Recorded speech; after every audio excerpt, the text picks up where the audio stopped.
خواب کی شرعی حیثیت کیا ہے؟ شریعت میں خواب کی کیا حیثیت ہے؟ تفصیل سے وضاحت کر دیں عائشہ فاطمہ سرگودا سے۔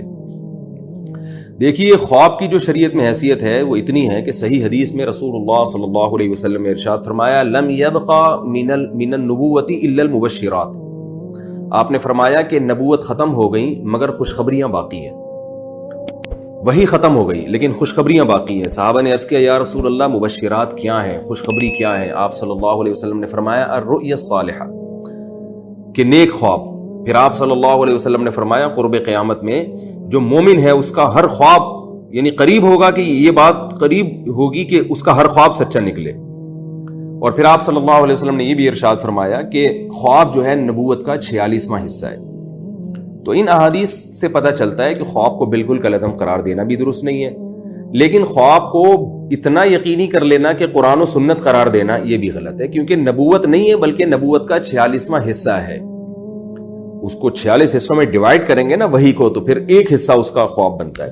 یعنی کیا مطلب ہوا اس حدیث کا کہ جیسے اللہ تعالیٰ اپنے بندوں سے، اپنے پیغمبر سے ہم کلام ہوتے ہیں یا فرشتے کے ذریعے وحی کرتے ہیں وہ یقینی ہے، تو بعض دفعہ اللہ اپنے بندوں کو خواب میں بھی کوئی میسج دے دیتے ہیں، تو لیکن وہ میسج کے یقینی ہونے کا ہمیں اتنا یقینی نہیں ہوتا جتنا قرآن و سنت ہے، کیونکہ قرآن و سنت تو عین نبوت ہے۔ تو اس لیے کسی کو اچھا خواب آئے تو اس کا اچھا مطلب لیا جا سکتا ہے، امکان کے درجے میں یہ کہا جا سکتا ہے کہ یہ سچا خواب ہے، امکان کے درجے میں 100% یقین نہیں ہے۔ اور اگر برا خواب آئے تو اس سے پناہ مانگنی چاہیے۔ حدیث میں آتا ہے آپ صلی اللہ علیہ وسلم نے فرمایا کہ 3 دفعہ اسے چاہیے کہ تھوک دے اور کروٹ بدل دے، ایسے تھو کر کے نا، اگر آپ کو کسی کروٹ پہ لیٹے میں آپ کو خواب آ رہا ہے تو اللہ کی پناہ مانگنی چاہیے اور 3 دفعہ تھوک دینا چاہیے، ہلکا سا، جس کو تفت کہتے ہیں عربی میں، کہ وہ زیادہ تھوک نہ نکلے، تھوڑا سا جھاگ، ایسے کر کے 3 دفعہ تھوک کے آپ کروٹ چینج کر لیں اور اللہ سے اس کی پناہ مانگیں تو انشاءاللہ اس خواب سے آپ کو نقصان نہیں ہوگا۔ تو خواب میں بعض دفعہ کوئی مستقبل کی بات پتہ چل جاتی ہے، امکان کے درجے میں یقین نہیں ہوتا۔ لیکن میں اس میں بھی ایک بات عرض کروں کہ خواب سے کوئی شرعی مسئلہ کبھی چینج نہیں ہوگا۔ کوئی بھی خواب آپ کو آ گیا تو اس میں شریعت تبدیل نہیں ہو جاتی۔ آپ کو 100 دفعہ خواب آئے کہ آپ داڑھی کاٹ لیں تو یہ جائز نہیں ہے داڑھی کاٹنا آپ کے لیے، کیونکہ جو ہمارے پاس جو وہی اصل شکل میں پہنچی ہے اس میں نبی صلی اللہ علیہ وسلم نے داڑھی کاٹنے سے منع کیا ہے۔ اسی طرح خواب میں بلا وجہ کسی سے بدگمان ہو جانا، کوئی خواب میں آ کے بعض کوئی پیغام مل رہا ہے کہ فلاں چور ہے، تو اب آپ نے لوگوں کے سامنے خواب بیان کرنا شروع کر دیا کہ مجھے خواب میں بتایا کہ چور ہے، تو کسی کا چور ثابت ہونا یہ خوابوں سے نہیں ہوگا۔ اس کے لیے شرعی گواہوں کا ہونا ضروری ہے، کیونکہ بعض دفعہ آپ کے اپنا تخیلات بھی ہوتے ہیں، آپ نے کسی کو خود بخود چور سمجھا ہوا ہوتا ہے تو آپ کو خواب میں وہ چور ہی لگ رہا ہوتا ہے پھر۔ تو اس لیے کسی سے بدگمان ہونا خواب کی بیس پہ جائز نہیں ہے، اور کوئی شرعی مسئلے کا تبدیل کر دینا جائز نہیں ہے۔ ان سب باتوں کو سے اگر بچ کر خواب سے ایک اچھا گمان رکھ لیا جائے کہ اچھا خواب ہے تو انشاءاللہ اچھا مطلب ہوگا تو پھر ٹھیک ہے۔ نبی صلی اللہ علیہ وسلم نے بالکل کالعدم بھی قرار نہیں دیا خواب کو۔ اور قرب قیامت میں آپ نے فرمایا مومن کا خواب، تو جب بھی کوئی لفظ بولا جاتا ہے اس سے مراد فرد کامل ہوتا ہے، تو مراد یہ ہے کہ جو کامل مومنین ہیں، نیک لوگ ہیں، ان کے خواب جیسے جیسے قیامت قریب آئے گی تو سچے نکلنا شروع ہو جائیں گے، اس لیے کہ اب وہ نبوت سے دور ہو رہے ہیں، نبی کے زمانے سے دور ہو رہے ہیں، تو اب اللہ تعالیٰ جتنا نبی سے دور ہوں گے زمانے سے برکتیں کم ہوں گی، تو اللہ تعالیٰ ان کی تلافی پھر اس طرح سے کریں گے۔ اور مبشرات فرمایا کہ جو دین پر مضبوطی سے قائم رہیں گے ان کو خوشخبریاں بھی ملیں گی خواب میں، تاکہ وہ دین پر قائم رہیں۔ یہ اللہ کی طرف سے ایک حوصلہ افزائی ہوگی ان کی کہ ان کو اچھے خواب دکھا کے ان کو اپریشیٹ کیا جائے گا۔ خوب اچھی طرح سمجھ لیں کہ پہلے عمل ہے اس کے بعد یہ خواب ہے۔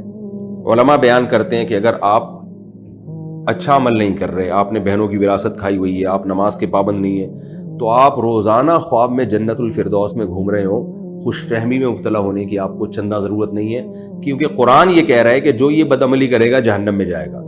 تو یہاں پھر اس خواب تو 46واں حصہ ہے نا وہی کا، اور جو 100% وہی ہے وہ یہ کہہ رہی ہے کہ برا آدمی جنت میں نہیں جائے گا، وہ جہنم میں جائے گا۔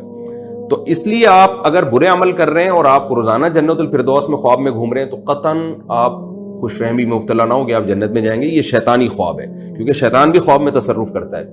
اور اگر آپ شریعت کے فرائض واجبات کی پابندی کر رہے ہیں، اپنی طرف سے پورا شریعت کو فالو کر رہے ہیں، لیکن خواب میں آپ کو آ رہا ہے کہ آپ جہنم میں گھوم رہے ہیں، تو آپ پریشان نہ ہوں، بلکہ تسلی رکھیں، یہ تسلی کر لیں کہ یہ شیطانی خواب ہے جو آپ کو اعمال سے ہٹا رہا ہے، مایوسی کی طرف لے کے آ رہا ہے. تو پہلے عمل ہے، خواب بعد میں، یہ ذہن میں رکھیں. اور میں نے ایک بات اکثر میں بیانات میں کہتا ہوں کہ آج کل جو لوگوں کو خواب آتے ہیں نا، جو سوچ کے سوتے ہیں وہی آ رہا ہوتا ہے. مثال کے طور پر خواتین کے جب میرے پاس فون آتے ہیں تو وہ بتاتی ہیں مجھے سانپ نظر آیا، پھر مجھے چھپکلی نظر آئی. اور تو میں ان سے کہتا ہوں آپ میرڈ ہیں، شادی شدہ ہیں؟ وہ کہتی ہیں ہاں. میں کہتا ہوں گھریلو حالات صحیح ہیں؟ کہہ رہی ہیں نہیں گھریلو حالات تو ٹھیک نہیں ہے. میں کہتا ہوں ساس سے بنتی ہے کہ نہیں بنتی؟ دیورانی جٹھانیوں سے بنتی ہے؟ بالکل بھی نہیں بنتی. میں کہتا ہوں پھر وہ چھپکلیاں جو ہے نا وہ ساس اور دیورانی ہیں جو چھپکلیاں اور سانپوں کی شکل میں آ رہی ہیں. تو جو آدمی پریشان ہوتا ہے نا اس کے خواب پھر اسی طرح آ رہے ہوتے ہیں.